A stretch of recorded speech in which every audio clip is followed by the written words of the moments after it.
Buen día, soy el doctor Mauricio García, profesor y jefe del Servicio de Cirugía Plástica, Estética y Reconstructiva de nuestro hospital universitario. El día de hoy hablaremos sobre patología infecciosa, inflamatoria y congénita de la mano. Iniciaremos con patología infecciosa. Hablemos de la definición de infección. Se considera que es una invasión del organismo por gérmenes patógenos que se establecen y se multiplican. Esto puede ocurrir en cualquier parte de nuestro organismo. Sin embargo, cuando ocurre en la mano, va a resultar en dolor y discapacidad. Esto es porque justamente la mano y sobre todo los dedos permiten muy poca inflamación y al momento de haberla va a provocar limitación funcional principalmente. ¿Qué vamos a encontrar en la evaluación? Eritema. Va a depender mucho de la profundidad de la infección, porque esto puede llevar también a un absceso. Y al momento de explorar esa mano vamos a encontrar una limitación en el rango de movimiento de cada articulación. Veremos diferentes patologías y dentro de las que son más sencillas y más comunes vamos a encontrar a la paroniquia. Esta no es sino más que una infección de tejido periungual y se va a caracterizar por rubor, calor y dolor alrededor de la uña, como vemos en la imagen. El patógeno más frecuente van a ser patógenos de la piel, como lo es el Staphylococcus aureus. También podemos encontrar estreptococos. Y esto es muy frecuente en pacientes que suelen morderse las uñas o cortarse las uñas con sus dientes.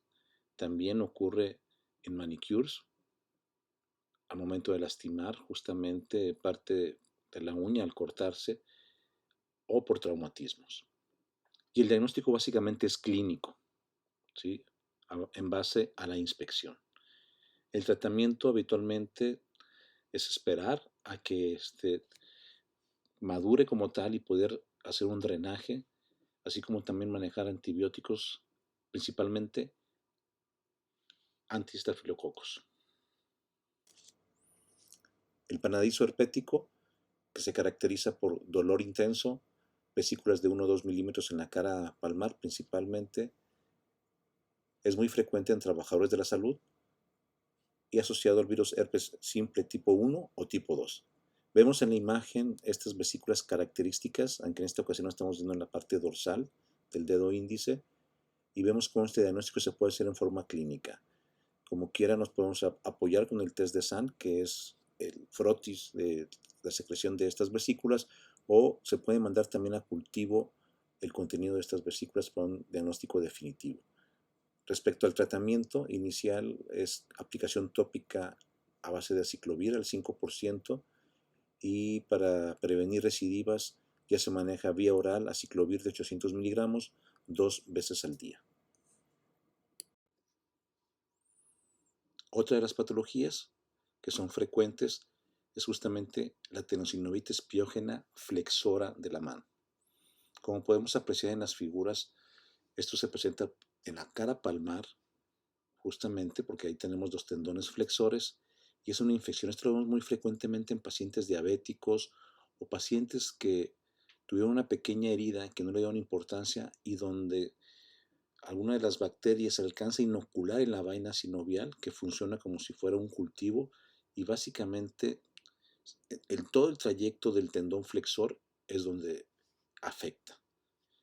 Para esto, igualmente vamos a encontrar Staphylococcus aureus y Streptococcus beta hemolíticos, y es muy importante tener en cuenta los signos clínicos de Cannabel, que son 4 y que son también característicos de esta patología.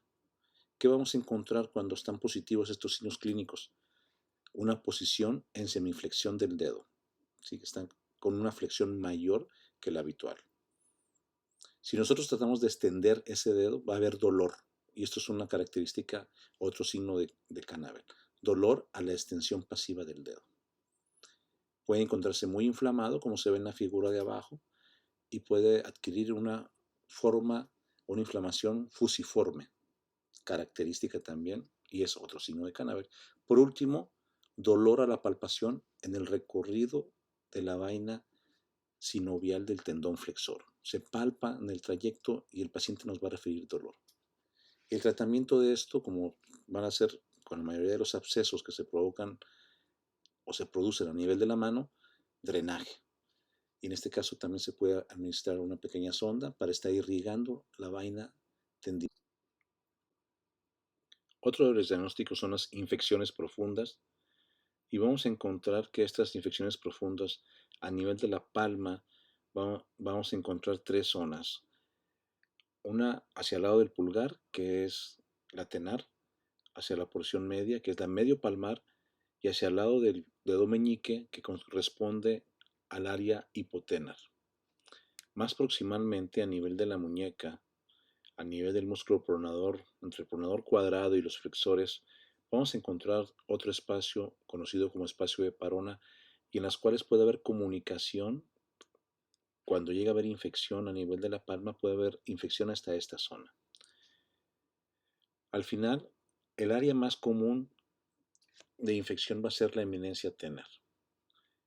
Y esta, como ya les había comentado, principalmente va a ser en pacientes inmunosuprimidos o pacientes diabéticos, donde se ven más afectadas estas regiones.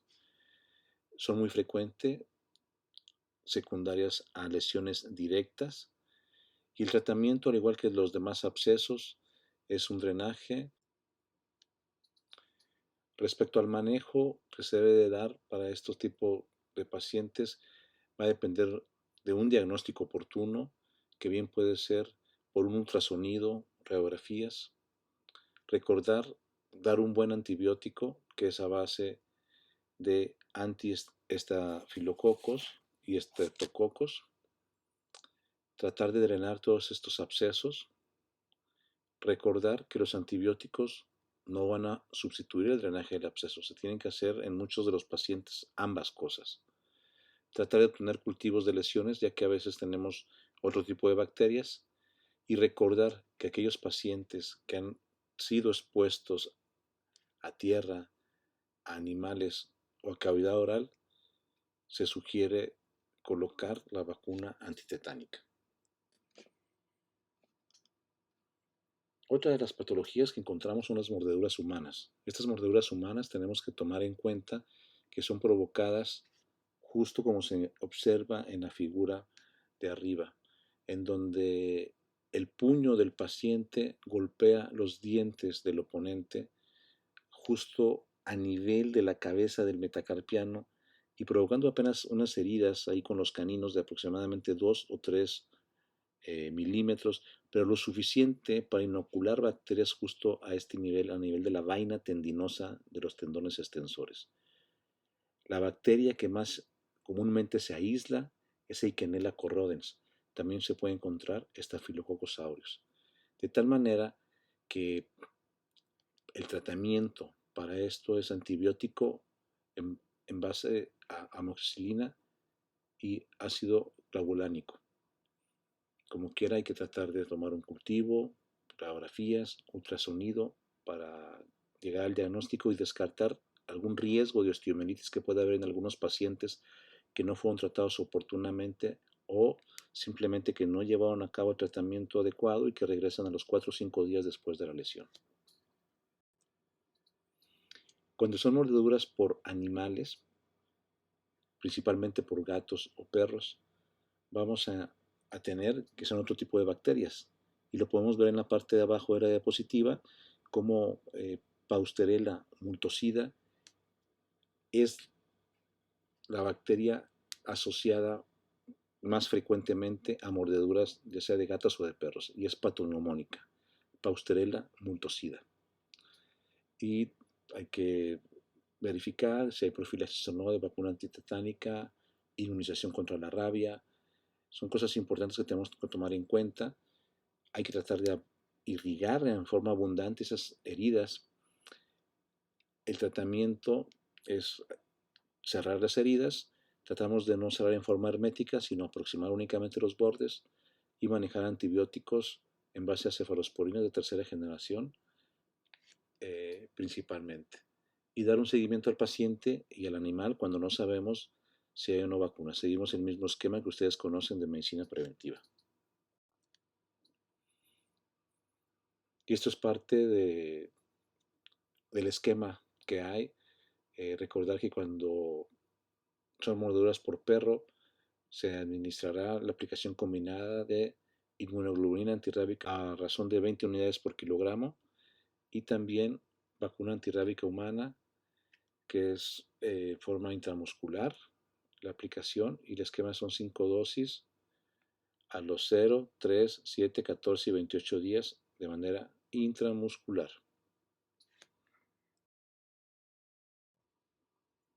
En cuanto a la inmunización frente al tétanos, tenemos que va a depender mucho de la edad. Pacientes pediátricos, corroborar nada más que tengan su esquema de vacunación, el DPT, y en pacientes adolescentes o adultos tenemos que valorar el toxoide tetánico, que normalmente sabemos que son 3 dosis, preguntar sobre ese historial y en caso de no, pues aplicarlo y también valorar si requiere o no gamoglobulina antitetánica. Esto va a depender, obviamente, según el caso. Para esto, este pequeño esquema en el cual se pregunta justamente sobre el historial de vacunación. Si en el caso de que el paciente lo desconozca o tenga menor a 3 dosis, lo correcto cuando nos enfrentamos a una herida limpia y pequeña es únicamente aplicar una dosis de toxoide tetánico, ¿sí? No es necesario aplicar gamma globulina. Y en el caso de tener más heridas o heridas contaminadas como tal, se considera conveniente aplicar ambas, tanto la toxoide tetánica como la gamma globulina. ¿Qué pasa si tenemos un paciente donde tenemos el esquema completo de vacunación del toxoide tetánico, que tenga sus 3 dosis en forma correcta? Bueno, pues en general, tanto para una herida pequeña o como para múltiples heridas, ya sea limpias o contaminadas, no es necesario aplicar ni toxoide ni gamma globulina. La única excepción sería que el paciente, en el caso de tener una herida pequeña y limpia, tenga más de 10 años de haber recibido la última dosis. O en el caso de múltiples heridas o que estén infectadas, que tenga más de 5 años de haberse aplicado la última dosis. En estos casos se recomienda aplicar únicamente el toxoide tetánico. Hablando de otra patología, que es el síndrome compartimental, este es muy importante hacer el diagnóstico, ya que sus consecuencias son desastrosas en el caso de que no se diagnostique en forma oportuna. Esto es básicamente un incremento de la presión compartimental de la extremidad superior. Sabemos que hay compartimentos anteriores y posteriores y es una complicación que si en un momento dado no se trata, pues nos va a provocar una isquemia del área afectada, de qué compartimento está afectado. Sí, esto puede ser en forma aguda o postraumático, lo más frecuente. Ejemplo, pacientes con quemaduras en forma circular, pacientes que se les puso un yeso y que se fueron a su casa y se le dieron medidas de urgencia y quedó muy ajustado, pues puede comprimir de inicio y afectar y aumentar esa presión intracompartimental. Pacientes que también fueron expuestos a un torniquete por una cirugía y que duró más de 2 horas, también tienen ese riesgo. Para esto tenemos las 5P para hacer el diagnóstico, que básicamente es dolor, palidez, disminución de pulsos, parestesias, y cuando todo esto se prolonga puede llegar hasta la parálisis, que es el signo, el último signo y el más los de peor pronóstico. La presión intracompartimental se eleva a más de 25 milímetros de mercurio. Cuando tenemos este aumento de la presión intracompartimental mayor de 25 milímetros de mercurio, podemos tener estos dos escenarios. ¿Qué va a pasar de inicio cuando se aumenta? Pues no va a haber un retorno venoso adecuado, va a disminuir la presión arterial y va a disminuir la perfusión capilar. Esto se traduce en isquemia, como podemos ver del lado izquierdo. Hay isquemia, posteriormente evoluciona a una necrosis muscular y nerviosa. Si no se atiende, sigue evolucionando a una contractura muscular y finalmente a secuelas permanentes, que son irreversibles. Ese es el peor escenario de una progresión de un síndrome compartimental. Pero por el contrario, tenemos del lado derecho un tratamiento oportuno, que es en base a fasciotomías. Posteriormente hay una disminución de la presión intracompartimental y esto va a ayudar a que haya una revascularización y terminamos sin secuelas, que es el mejor escenario de un tratamiento oportuno. Tenemos ahí la imagen representativa de fasciotomías que se pueden realizar no solamente a nivel de la palma, sino antebrazo y brazo.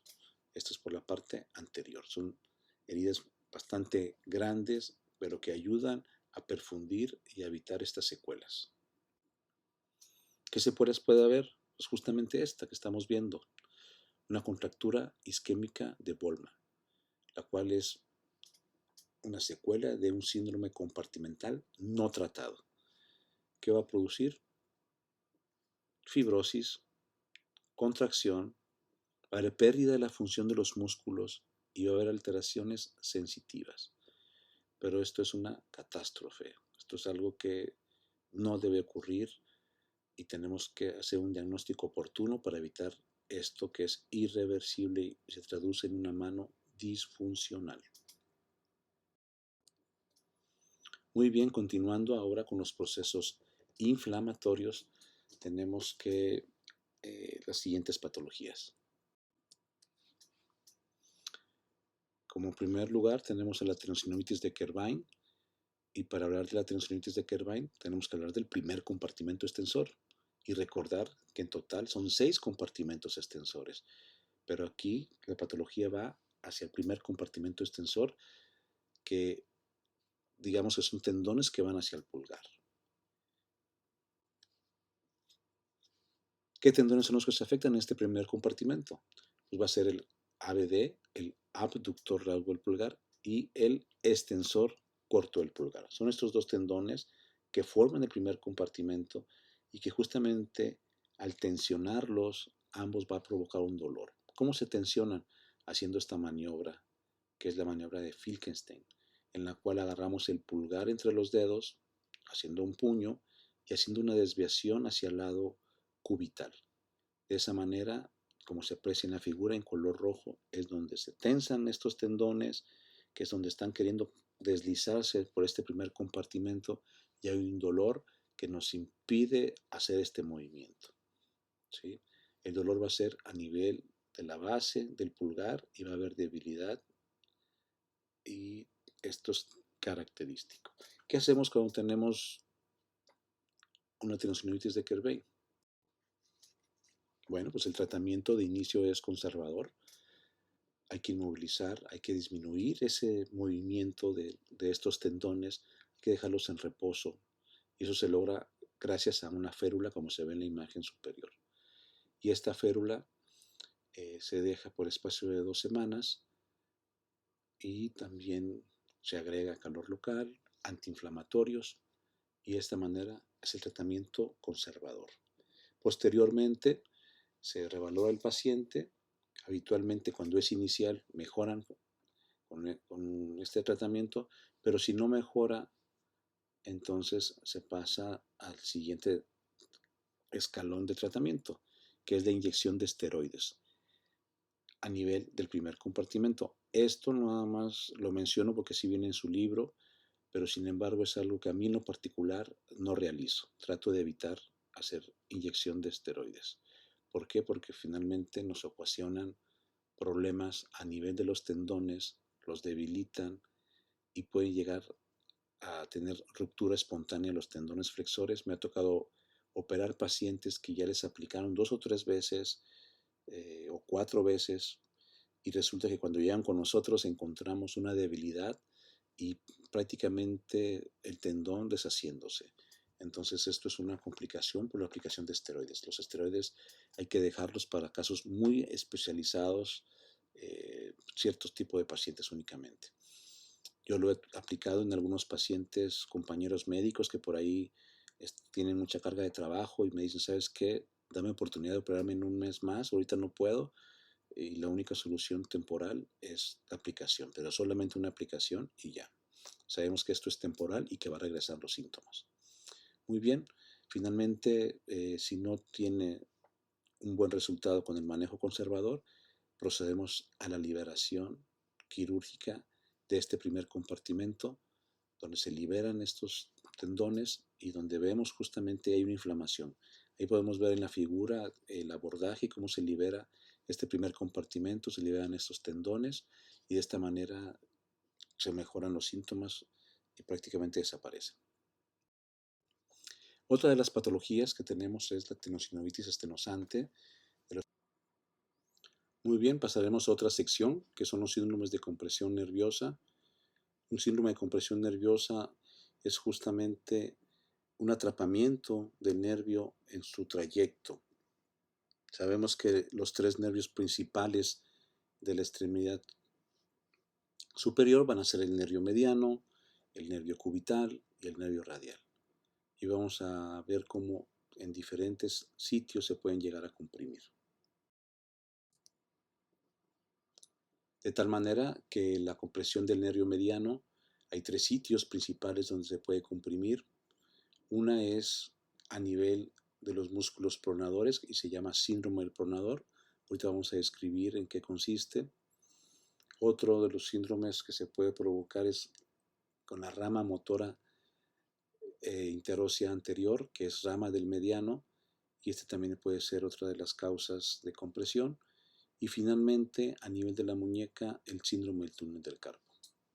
Para esto tenemos que hacer un adecuado interrogatorio, preguntar sobre inicio, duración, progresión, la presencia o no de parestesias, si se relaciona con alguna actividad, sobre todo del trabajo, y hemos visto en algunos pacientes cómo cambiándoles esa actividad mejoran. Entonces hay que preguntar siempre a qué se dedican y qué es lo que están haciendo.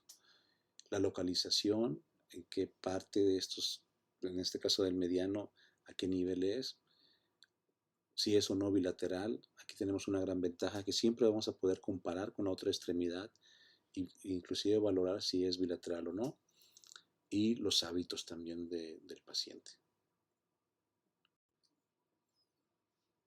Tenemos el síndrome del pronador, como les comentaba, pues una compresión del nervio mediano entre las dos vientres musculares del músculo pronador redondo, que está justamente a nivel abajito del pliegue del codo.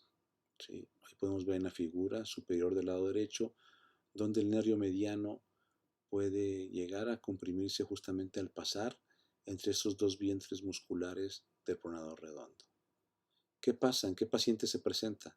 Pues en pacientes que tienen actividades repetitivas de pronosupinación, ¿verdad? Como es el caso de algunos deportes, como es el béisbol, el remo, levantamiento de pesas, que está muy de moda y que a veces en vez de hacer más formación de músculo con movimientos repetitivos y bajo peso, pues de repente le aumentan más el peso y esto provoca que también haya un aumento de la masa muscular y en el caso del músculo pronador, pues va a comprimir justamente el nervio.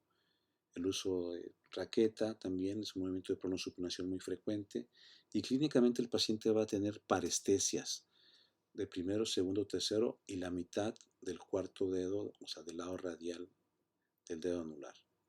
Esto obviamente se agrava al momento de hacer la actividad y puede haber debilidad muscular a nivel de la eminencia tenar. Entonces vemos que este síndrome en especial es motor y sensitivo.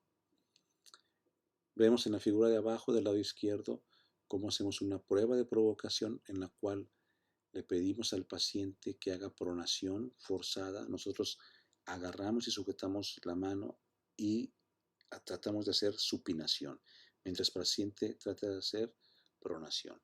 Y de esa manera, al momento de hacer pronación forzada, estimula el músculo pronador y comprime el nervio mediano, y cuando es positiva esta prueba, pues obviamente nos habla de que es un síndrome pronador. Siempre tenemos que descartarlo de un túnel del carpo, porque muchas veces tenemos una doble compresión. O sea, tiene un paciente un túnel del carpo, pero también tiene un síndrome del pronador. Y entonces liberamos el túnel del carpo porque así creíamos que era, sin explorar el síndrome del pronador, y resulta que el paciente sigue con los síntomas.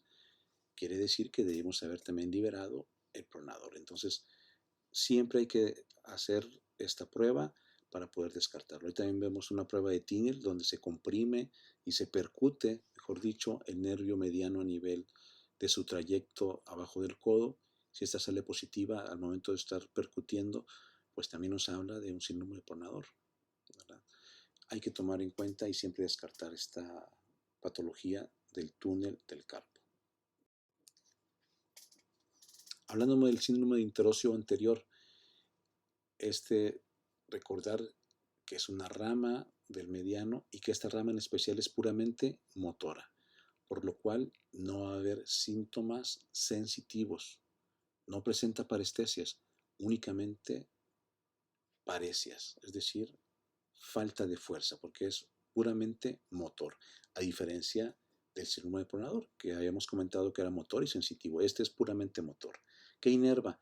El flexor largo del pulgar, el flexor profundo de los dedos índice y dedo medio, y a nivel del antebrazo distal al músculo pronador cuadrado. Y la prueba que les pedimos es que hagan el signo del OK, como vemos del lado izquierdo en la figura de abajo. Tiene que hacer muy bien el circulito donde veamos que flexiona la falange distal del índice, donde flexiona la falange distal del pulgar y hace el signo del OK. Por el contrario, si muestra debilidad o imposibilidad para hacer este círculo, como vemos del lado derecho, pues nos habla de un síndrome de nervio interocio anterior. Esto también lo relacionan al momento de estar escribiendo. Hay muchos pacientes que dicen, es que me canso de escribir, ya no escribo igual. Esto hay que tenerlo presente y hacer el diagnóstico con esta sencilla prueba.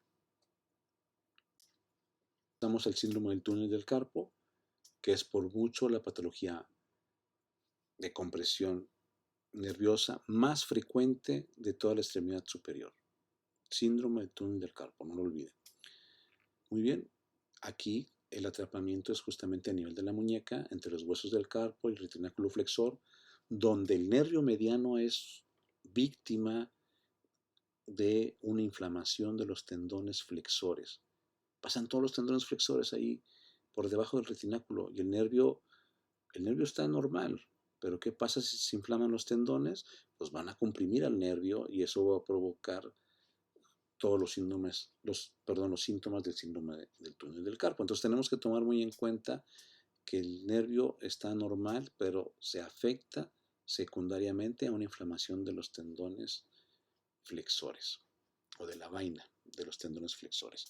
Esto es muy frecuente por traumatismos repetitivos, neuropatías, artritis reumatoide, pacientes embarazadas también, y vamos a encontrar parestesias en la distribución del nervio mediano y los músculos de la eminencia tenar. Vamos a tener que hay tres pruebas, principalmente la de Tinel, como vemos en la figura de en medio, la percusión del nervio mediano, la de Fallen, como la vemos del lado izquierdo, y tenemos la prueba de Durkan también, que es una compresión directa del nervio mediano a nivel del retináculo flexor, y donde son pruebas provocativas, porque van a provocar los síntomas.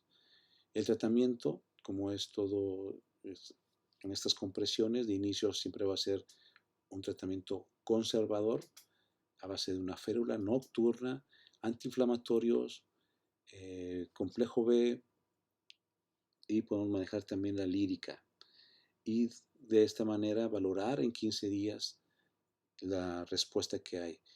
Cuando son compresiones leves van a tener una muy buena respuesta, pero si son compresiones ya moderadas o severas, estos pacientes no van a mejorar y van a tener que requerir una cirugía. La cirugía se puede hacer de dos maneras.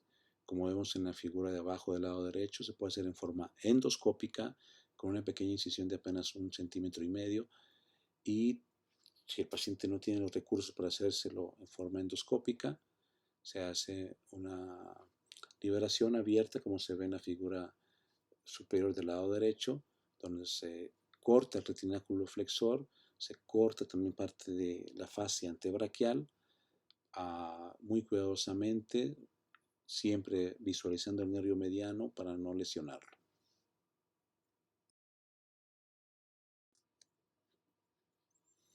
Muy bien, continuando, terminamos con el nervio mediano, pasamos al nervio cubital.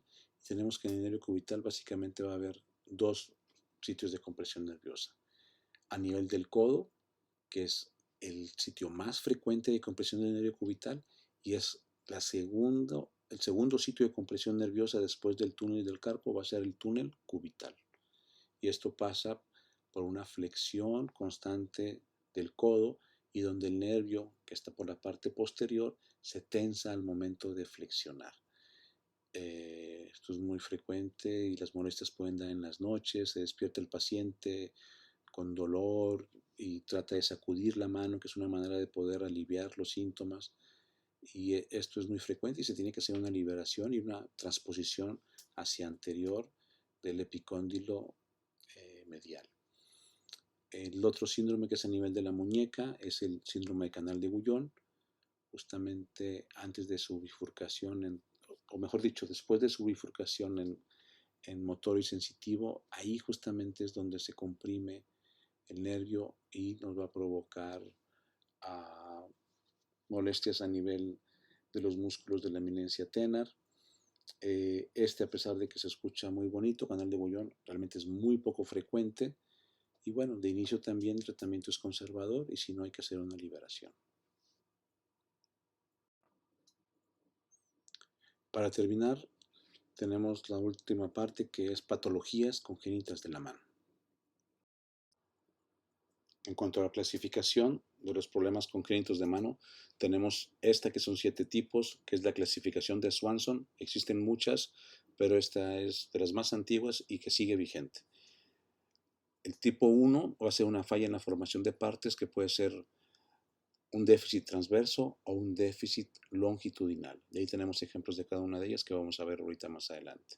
El tipo 2 es una falla en la diferenciación de partes y aquí encontramos la sindactilia, que es la más común de las patologías congénitas de mano. En la tipo 3 vemos que existe la duplicación, que viene siendo la polidactilia, que es la segunda patología más frecuente congénita de mano. Tipo 4, sobrecrecimiento, como ejemplo la macrodactilia. Tipo 5, infracrecimiento, y básicamente va enfocada a la hipoplasia del pulgar. Tipo 6, síndrome de bandas amnióticas, que básicamente forman anillos constrictivos. Y la tipo 7, malformaciones esqueléticas generales.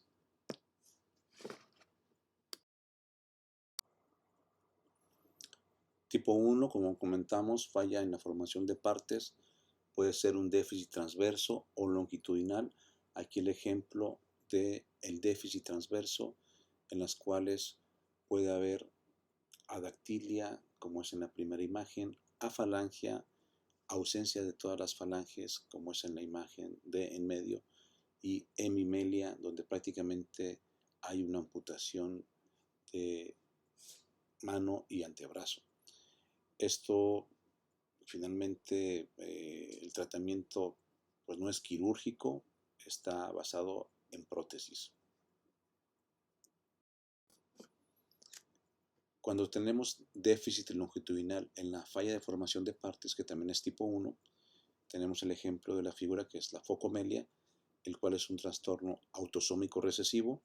Hay acortamiento severo de las extremidades, principalmente son las superiores las que se afectan, y está asociado a otras malformaciones. Estos pacientes es importante mandarlos al genetista para estudiarlos, hacerles su ultrasonido abdominal, cardíaco, etc.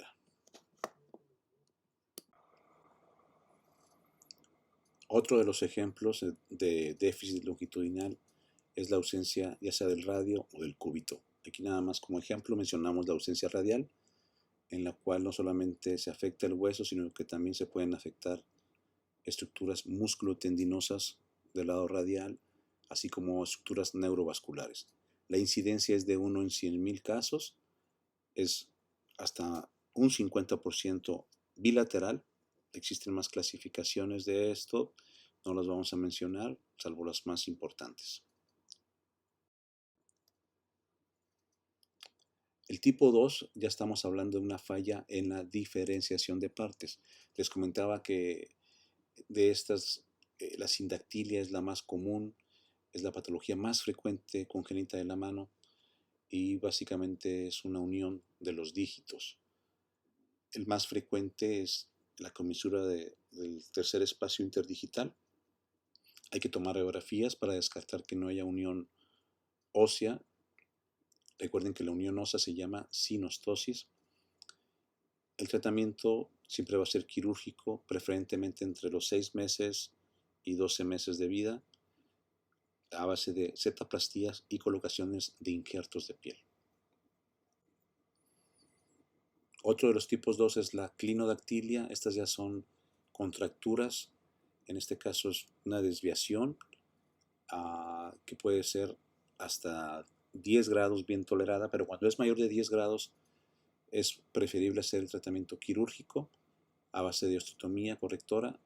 En el caso de estos pacientes nos esperamos hasta los 4 años de edad. Es un trastorno autosómico dominante. La falange media es la más afectada y tenemos que hablar bien con los padres porque muchas veces ellos lo ven más como algo estético. Y recuerden que en cirugía de mano nuestra prioridad es siempre la función. Otro de los tipos 2 es la camptodactilia. Esta se caracteriza por tener una contractura en flexión. Afecta el quinto dedo principalmente, pero también se puede haber afectado el cuarto dedo. Básicamente es a nivel de la articulación interfalángica proximal. El tratamiento inicial es a base de férulas nocturnas, pero si no mejora, hay que tratarlo en forma quirúrgica. Al igual que en la patología anterior, se platica bien con los padres para poder comentar que esto es funcional y no estético. La tipo 3, que es duplicación, tenemos aquí a la polidactilia, que es la segunda patología más frecuente congénita de la mano. Se caracteriza por tener exceso de dígitos y de acuerdo a su localización se puede llamar preaxial cuando es a nivel del pulgar central en los dedos medios, posaxial a nivel del dedo meñique. El tratamiento en todas ellas es quirúrgico. Vemos aquí ejemplos de preaxial y posaxial y en la parte de abajo la clasificación de Wassel que es específica de la duplicación de pulgar. En este caso tenemos que va de menos afectación a más afectación, que es la tipo 6, en la cual ya vemos una duplicación completa de las falanges proximal y distal y del metacarpiano. En la tipo 7 tiene la característica que tiene un pulgar trifalángico. La tipo 4 es la más común de todas estas y esta es la que tienen que recordar.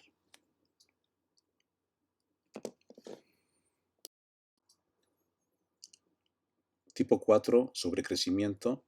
Y aquí tenemos a la macrodactilia, la que se caracteriza por un aumento del tamaño de todas las estructuras del dedo sin afectar a los metacarpianos.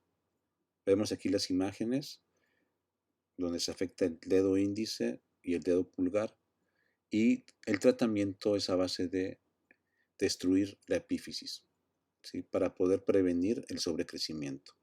Y además tenemos que disminuir el grosor de los tejidos blandos que tiene que hacerse en uno o varias cirugías. Al final de cuentas es un tratamiento bastante pesado, varias cirugías y con un resultado estético más agradable que funcional. Entonces hay que tomar en cuenta que no va a ser tan funcional como quisiéramos. El tipo 5, infracrecimiento, en la que tenemos la hipoplasia del pulgar. Esta se caracteriza porque básicamente el pulgar puede estar desaparecido, ¿sí? Vemos aquí las imágenes, un pulgar flotante y en la cual no es funcional. Aquí nuestra intención es que esa mano sea funcional, que tenga una pinza digital, que tenga una función de agarre. El tratamiento de primera elección es la pulgarización y esto se lleva a cabo transportando el dedo índice hacia el lado del pulgar. Entonces, de esta manera podemos ver ahí las imágenes eh, antes de la cirugía, después de la cirugía y cómo esta mano puede ser funcional. Respecto a la clasificación de hipoplasia del pulgar, tenemos aquí que son 5 tipos. Es la clasificación de Blount. Únicamente mencionar que el tipo 1 apenas si es un pequeño pulgar y luego cómo va progresando con ausencia de los músculos hasta llegar al tipo 4, que es prácticamente el ejemplo que vimos en la figura previa, en la imagen clínica previa, donde hay un pulgar flotante, y en la tipo 5, donde hay ausencia completamente del pulgar. Esto nos sirve únicamente para poder realizar un tratamiento y pronóstico de función. El tipo 6, que es el síndrome de bandas amnióticas, es un anillo constrictivo. El anillo puede ser superficial o profundo y llegar prácticamente hasta hueso, y esto puede ser en forma parcial o completa, es decir, puede dar toda la circunferencia de la extremidad. Esto no es exclusivo de extremidades superiores, también puede estar en extremidades inferiores. El tratamiento es a base de excisión del anillo, realizar zetaplastías para mejorar la circulación y la forma de extremidad. En ocasiones, cuando es el 100% de la circunferencia, no se puede realizar todo de un principio, se hace únicamente la mitad y se deja para un segundo tiempo el otro 50%, que básicamente es alrededor de las 12 semanas. Muy bien, con esto damos por terminado esta plática. Agradecerles por su atención. La verdad que tratamos de hacer un resumen. Es una plática muy extensa y tratamos de darle lo más importante. Si tienen alguna duda, les dejo mi correo y estamos para servirles en la consulta de cirugía plástica del Hospital Universitario. Muchas gracias.